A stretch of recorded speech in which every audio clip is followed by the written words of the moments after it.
दोस्तों, मैं हूं आपका दोस्त सुनील देशपांडे। एक बार फिर आप सबका स्वागत करता हूं अपने इस चैनल CHS नॉलेज सेंटर में। दोस्तों, सबसे पहले आप सबको इस नए साल की अनेक शुभकामनाएं। दोस्तों, दरअसल 2022 में आप लोगों ने मुझे इतना प्रोत्साहन दिया और मेरे चैनल को आगे बढ़ाने में मुझे बहुत प्रोत्साहन दिया। उसके लिए आप सबका बहुत बहुत बहुत शुक्रिया। दोस्तों, इसी तरह आपका ये प्यार, आपका सपोर्ट बनाए रखिए, जिससे कि मैं आगे इस साल में भी आपको वैल्यूएबल टॉपिक्स को लेके कोऑपरेटिव हाउसिंग सोसाइटी से रिलेटेड वीडियोस दे सकूं। दोस्तों, आज के हमारे इस वीडियो का जो टॉपिक है वो है कि हाउसिंग सोसाइटी जो एज अ मेंटेनेंस चार्ज जो फंड कलेक्ट करता है, क्या उस फंड को वो कल्चरल एक्टिविटीज़ या फेस्टिवल्स के लिए यूज़ कर सकता है। तो इस टॉपिक को लेके आज का ये वीडियो है। दोस्तों, मैं आपको बताना चाहूँगा कि सोसाइटी का एज अ मेंटेनेंस जो चार्जेस सोसाइटी मेंबर्स से कलेक्ट करता है, वो फंड्स को, वो मेंटेनेंस को वो सोसाइटी कल्चरल एक्टिविटीज़ के लिए या सोशल फंक्शंस के लिए स्पेंड नहीं कर सकता है।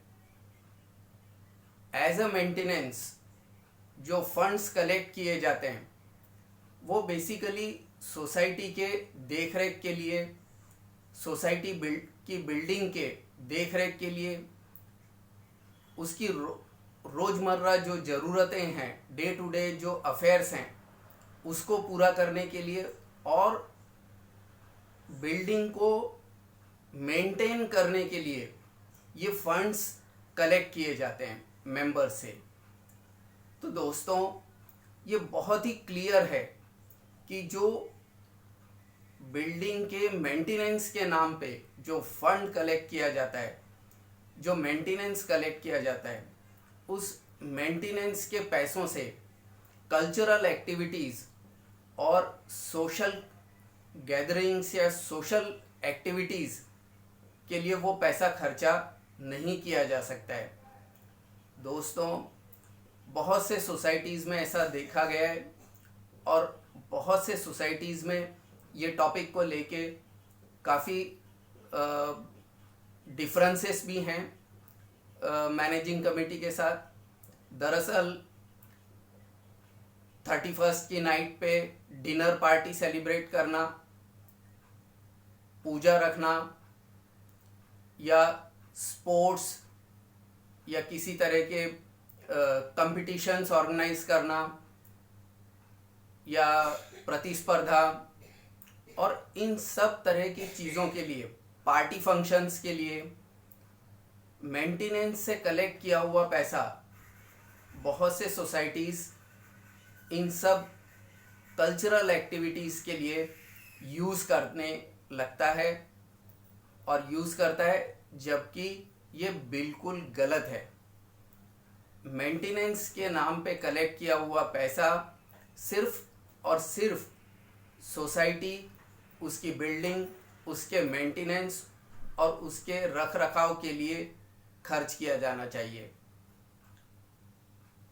दरअसल इस बारे में मैं एक चीज़ आपको बताना चाहूँगा कि अगर आप सोसाइटी के मेंटेनेंस को ध्यान से देखेंगे, मेंटेनेंस को कलेक्ट करने के लिए हर सोसाइटी अपने मेंबर्स को मंथली, क्वार्टरली इनवॉइसेस देता है, जिसको कि डिमांड बोला जाता है।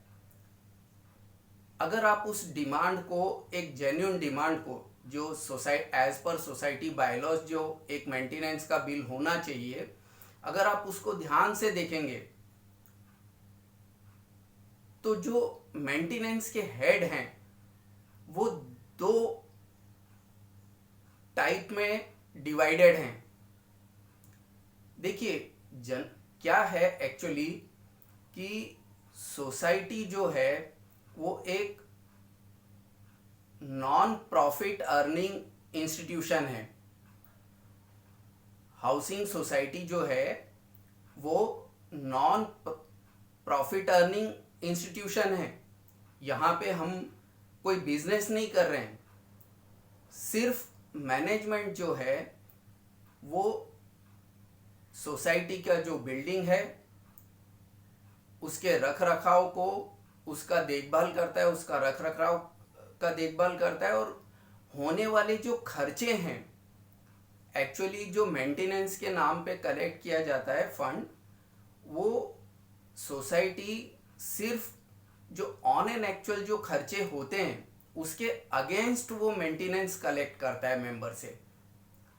अगर आप मेंटेनेंस बिल को ध्यान से देखेंगे तो दो तरह के हेड्स हैं उसमें। एक मेंटेनेंस से रिलेटेड, मतलब कलेक्शन अगेंस्ट एक्सपेंसेस, और दूसरा जो है वो है फंड्स। फंड्स भी कैसे हैं? जो भी फंड्स हैं, सिंकिंग फंड है, रिपेयर्स एंड मेंटेनेंस फंड है, या even education and training fund है, ये सब जो फंड्स हैं ये सोसाइटी के बेनिफिट के लिए और सोसाइटी के लिए यूज किया जाता है। उसके बिल्डिंग के रिपेयरिंग, मेजर एक्सपेंसेस, उनके लिए यूज किया जाता है।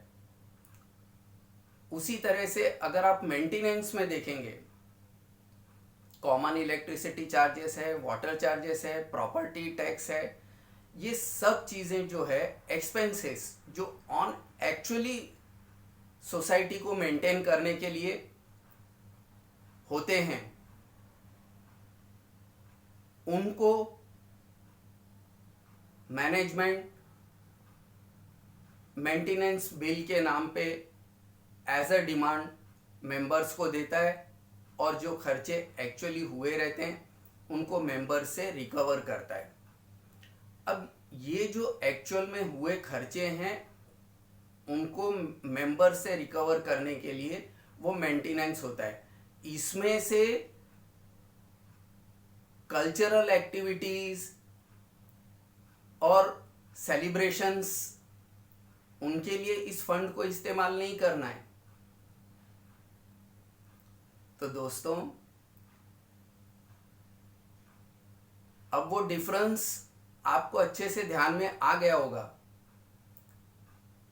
देखिए, ये जो सेलिब्रेशंस हैं, हाँ, अगर नेशनल सेरेमनीज हैं, जैसे 15 अगस्त है, 26 जनवरी है, 1 मई है, उसके लिए आप ध्वजारोहण के लिए, फ्लैग होस्टिंग के लिए आप हार खरीदें, पेड़े खरीदें, इसके लिए आप मेंटेनेंस से जमा किया हुआ जो फंड है आप उसको यूटिलाइज कर सकते हैं, लेकिन एक लिमिट में। आप नेशनल सेरेमनीज के नाम पे अगर शाम को डिनर पार्टी रखते हैं तो उसके लिए ये मेंटेनेंस में से पैसा आप यूटिलाइज नहीं कर सकते हैं। तो दोस्तों, एक चीज और मैं इसमें बताना चाहूंगा कि जो मेंटेनेंस बिल है वो बिल सोसाइटी की तरफ से मेंबर्स को एज अ डिमांड जाता है, जबकि कल्चरल एक्टिविटीज, सोशल फंक्शंस, ये सब कैसे है, ये बाय चॉइस होते हैं। इनके लिए कंट्रीब्यूशन आप मेंटेनेंस बिल के अंदर ऐड करके डिमांड नहीं कर सकते हैं। आप किसी मेंबर को फोर्स नहीं कर सकते हैं कि वो 31st की नाइट पे डिनर के लिए कंट्रीब्यूट करे, या आपकी सोसाइटी किसी तरह का कोई स्पोर्ट्स ऑर्गेनाइज कर रहा है, उसके लिए आपके सोसाइटी का मेंबर उसमें कंट्रीब्यूट करे। ये डिमांड नहीं है, ये सोसाइटी के मेंटेनेंस से रिकवर नहीं किया जा सकता है, या मेंटेनेंस बिल में ऐड करके मेंबर से डिमांड नहीं की जा सकती है। क्योंकि हो सकता है एक मेंबर को स्पोर्ट्स में इंटरेस्ट है, वहीं दूसरे मेंबर को स्पोर्ट्स में इंटरेस्ट नहीं है। या अभी पकड़ के चलिए, मेरे जैसा ही कोई काफी एज वाला एक आदमी है, मैं और मेरी मिसेस हैं, हम भला स्पोर्ट्स में क्या पार्टिसिपेट करेंगे? तो ऐसे में हमें इंटरेस्ट नहीं है कंट्रीब्यूट करने में। तो सोसाइटी फोर्सफुली मेंटेनेंस बिल में उस कलेक्शन को डाल के मेंबर को फोर्स नहीं कर सकता है कि आपको ये कलेक्शन देना ही पड़ेगा। ये तो एक्सटॉर्शन हो गया एक तरह से। तो दोस्तों, आज के वीडियो का यही पर्पस है कि जो ऐसे सेलिब्रेशंस हैं वो बेसिकली उनका पर्पस क्या होता है कि सब लोग एक साथ मिले जुले, एक साथ आएं, वो फंक्शन को एंजॉय करें। हम सब अपने बिजी रूटीन में यार दोस्तों से या नेबर से मुलाकात नहीं हो पाती है, हम सब एक साथ मिलें, एंजॉय करें। तो इसके लिए जो कंट्रीब्यूशन है वो स्वैच्छिक होना चाहिए, वो बाय चॉइस होना चाहिए। वो मेंटेनेंस के बिल में डाल के आप डिमांड नहीं कर सकते हैं। एक सोसाइटी का मैं एग्जांपल देना चाहूंगा, मुझे उनका वो तरीका बहुत अच्छा लगा। उन्होंने एक सोशल ग्रुप फॉर्म किया, उन्होंने एक सोशल ग्रुप रजिस्टर किया स्पेशली कल्चरल एक्टिविटीज के लिए। जैसे आपने देखा होगा, अभी जैसे महाराष्ट्र में गणपति मंडल, गणेश मंडल होते हैं या स्पोर्ट्स क्लब होते हैं, उनको बाकायदा उन्होंने रजिस्टर किया। और ऐसे जो एक्टिविटीज़ हैं, जैसे दिवाली फंक्शन है या एनुअल डे है, न्यू ईयर फंक्शन है या क्रिसमस है या अलग अलग तरह के गणपति फेस्टिवल है, सभी तरह के फंक्शंस को सेलिब्रेट करने के लिए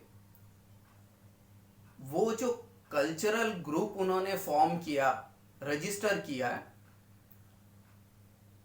वो बाय चॉइस जो मेंबर चाहे एवरी मंथ अपनी तरफ से कंट्रीब्यूशन उनको डोनेट कर सकता है। बाकायदा जो डोनेशन है उसका वो रिसीट देते हैं और उसका पूरी तरह से हिसाब रखा जाता है।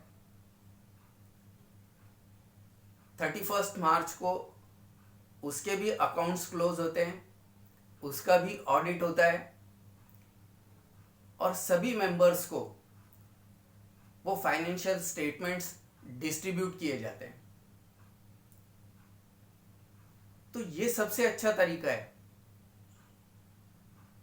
किसी को फोर्सफुली मजबूर करना कि आप कल्चरल एक्टिविटीज के लिए या फेस्टिवल्स के लिए कंट्रीब्यूट करें या पार्टिसिपेट करें। उससे अच्छा है आप इस तरह से, ये मेरा देखा हुआ एक एग्जाम्पल मैंने आपको बताया। तो दोस्तों, आज के वीडियो का यही एक पर्पस था कि जो मेंटेनेंस, सोसाइटी का जो मेंटेनेंस है उसको हाउसिंग सोसाइटीज़ अपने सोसाइटी के बिल्डिंग के रखरखाव और देखभाल के लिए ही इस्तेमाल कर सकता है। तो दोस्तों, मैं आशा करता हूँ कि मेरी ये वीडियो आप सबको पसंद आई होगी। तो मैं आपसे रिक्वेस्ट करूँगा कि मेरे चैनल को सब्सक्राइब कीजिए, लाइक कीजिए और अपने नॉन ग्रुप्स में शेयर कीजिए। Thank you so much.